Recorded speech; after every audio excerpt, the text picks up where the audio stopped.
हमारी बहनें यहाँ बैठी हैं और जो भाई यहाँ बैठे हैं, सबको ये अच्छे से पता है कि आज घर का बजट हिल गया है। घर का बजट हिला है कि नहीं हिला है? हम कितनी बड़ी बड़ी भी बातें कर लें, लेकिन सच्चाई क्या है कि जेब में पैसा नहीं है, और अगर पैसा है तो कैसे खर्च हो जाता है पता ही नहीं चलता है। जो थोड़ा बहुत बचत का पैसा था, जो महिलाएं अपने बटुए में रखती थी, किसी अलमारी के कोने में रख देती थी, पति से छुपाकर, भाई से छुपाकर, वो भी काला धन बोल बोलकर सरकार ने अपने पास ले लिया।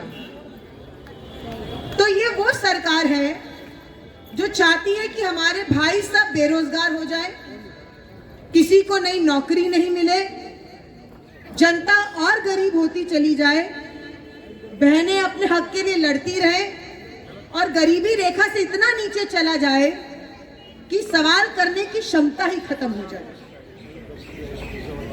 क्योंकि लोकतंत्र के अंदर अगर जनता सवाल करती है तो सरकार हिल जाती है, और सरकार सवाल का जवाब देने से डरती है। चाहे वो केंद्र में मोदी जी बैठे हो या दिल्ली के अंदर अरविंद केजरीवाल बैठे हो, ये दोनों एक ही थाली के हैं, दोनों में कोई अंतर नहीं है।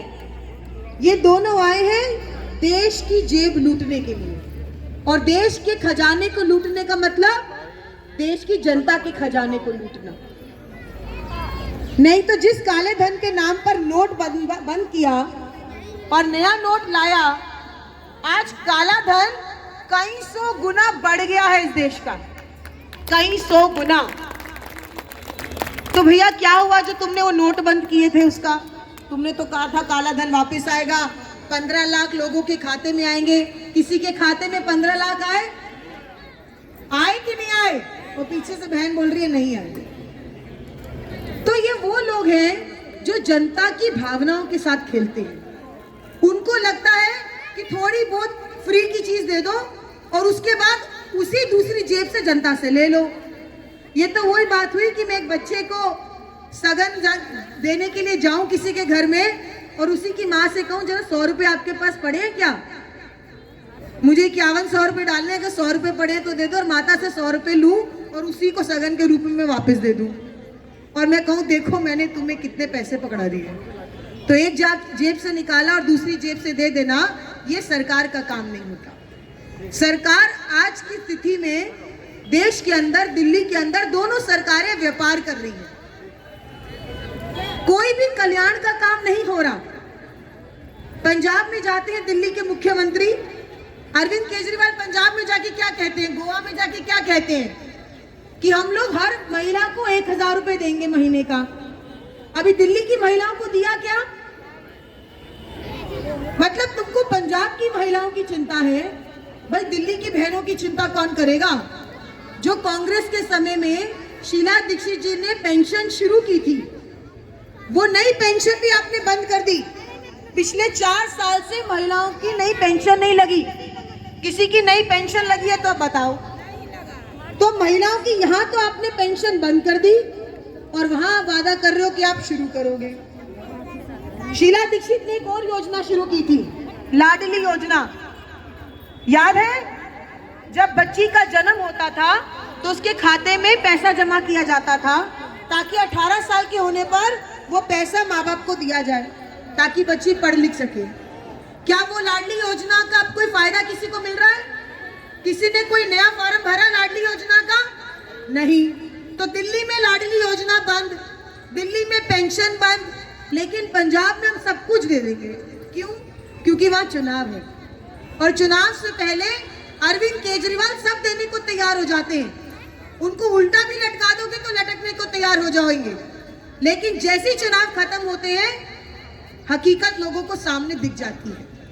मेरी बहनें बैठी हैं इसलिए मैं इस तरीके से बात करना चाहती हूँ। भाषण वाली बात तो सब करते हैं और वो करना आसान भी है, लेकिन जब तक आपके दर्द को नहीं समझा मैंने और आपके दर्द को समझकर इस सरकार को अगर मैंने घेरा नहीं तो मेरा यहाँ खड़े होने का कोई मतलब नहीं। आज दिल्ली के अंदर आपको पता होना चाहिए, हर वार्ड के अंदर 3 शराब के ठेके सरकार कह रही है कि खोलेंगे। खोल ही दिया आप समझिए। अभी तक दिल्ली में 200-250 शराब के ठेके थे और अब आम आदमी पार्टी की सरकार ने 850 शराब के ठेके कर दिए। जब शराब का ठेका बढ़ता है तो सबसे ज्यादा तकलीफ किसको झेलनी पड़ती है? घर की औरत को, बहन बेटियों को, क्योंकि वहां पे कानून व्यवस्था भी खराब होती है और क्योंकि रोजगार नहीं है, नौकरी नहीं है, 2 वक्त की रोटी कमाना भी मुश्किल हो गया है। ऐसे में महिलाओं को मार खानी पड़ती है कि पैसे तो हमको दारू खरीदनी है। लेकिन आज जब मैं दिल्ली के अलग अलग कोने में जाती हूँ और जब बहनों को शराब के ठेके का विरोध करते हुए देखती हूँ तो सिर्फ बहनें नहीं है, इस बार भाई भी शराब के ठेके का विरोध है, क्योंकि वो जानते हैं कि उनकी आने वाली नस्ल खराब हो जाएगी। पंजाब में कहते हैं कि मैं नशा मुक्त कर दूंगा और दिल्ली को दारूशाला बनाने में लगे हुए। नई पाठशाला तो खोली नहीं जा रही केजरीवाल से, लेकिन दारूशाला इसने खोल दी है कि जाओ दारू पियो और पीकर ऐसे गिरो कि कभी सरकार से उठ के सवाल ही ना कर पाओ, आपके बच्चों का भविष्य खत्म हो जाए। बच्चों को हमने पढ़ाई लिखाई देनी है, हमने बच्चों को नशे की तरफ नहीं ढकेलना है। लेकिन अगर हर गली मोहल्ले के बाद ठेका हो जाएगा, आज 25 से उम्र घटाकर 21 कर दी पीने वालों की, अब बच्चे उसमें और घुसेंगे। क्यों? इसका कोई लॉजिक? जब मुख्यमंत्री से इसका लॉजिक पूछा तो कोई लॉजिक नहीं है, लेकिन उनको पैसा मिलता है, उनका रेवेन्यू बढ़ता है। तो अगर सरकार अपना रेवेन्यू बढ़ाने के चक्कर में जनता की जेब को खाली करेगी और जनता के भविष्य को खराब करेगी, तो मेरा मानना है कि यहाँ पर बैठी हर महिला और हर भाई जो दिल्ली के भविष्य को उज्जवल देखना चाहता है, जो अपने बच्चों के भविष्य को उज्जवल देखना चाहता है, वो उसका विरोध जरूर करेगा। करेगा कि नहीं करेगा? तो हाथ खड़ा करके बताओ जो करेगा। ये भी शराब के ठेके बंद हो सकते हैं अगर आप सब एक साथ इकट्ठा हो जाओ। ये जो पेट्रोल डीजल का दाम बढ़ गया है, जो सिलेंडर का दाम 1000 रुपए पार हो गया है, ये बार बार केजरीवाल उस समय अन्ना हजारे के साथ बैठकर क्या कहते थे कि कांग्रेस ने क्या किया 70 साल में, कांग्रेस ने क्या किया। कांग्रेस का सबसे बड़ा अंतर 70 साल का ये है कि 10 साल में 400 रुपए से ऊपर सिलेंडर का दाम कांग्रेस ने होने नहीं दिया, और 7 साल के अंदर केजरीवाल ने और मोदी जी ने मिलकर महंगाई इतनी कर दी कि सिलेंडर 7 साल में 1000 रुपए पार हो गया। तो 70 साल की आप कैलकुलेशन खुद लगा लो। तो ये हकीकत है, मैं हकीकत से आपको वाकिफ करने आई हूँ, क्योंकि जनता जो है कभी कभी सोचती है कि कोई और मेरी लड़ाई लड़ लेगा। अरे कोई किसी की लड़ाई नहीं लड़ता, आपको अपनी लड़ाई खुद लड़नी है। ये जो महंगाई की मार आपके ऊपर पड़ रही है, जो सरसों का तेल 200 रुपए पार हो गया, टमाटर 100 के पार हो रहा है, जो दूध दही सब्जी फल मक्खन कुछ भी उठा लो, ऐसा कोई पदार्थ नहीं है जो महंगा नहीं हुआ है। तो मैं मानती हूँ कि आज ये जरूरी है कि आप यहाँ पर जितने लोग बैठे हैं इस सरकार के नुमाइंदों से सवाल जरूर करें। इनके एमएलए, इनके निगम पार्षद आते हैं तो उनको पूछिए कि आपने जो वादे किए थे उन वादों का क्या हुआ। कहा था कि नौकरियां देंगे, किसी को नौकरी मिली? किसी के बच्चे को नौकरी मिली? तो ये हकीकत है दिल्ली की। तो ये बहुत जरूरी है कि आप लोग अपने अधिकारों को समझें और अपने अधिकारों के साथ साथ अपने कर्तव्यों को समझें, क्योंकि जनता मास्टर है। नेताओं ने आपके पास आना है, उनको वोट चाहिए होता है। तो कौन है भगवान?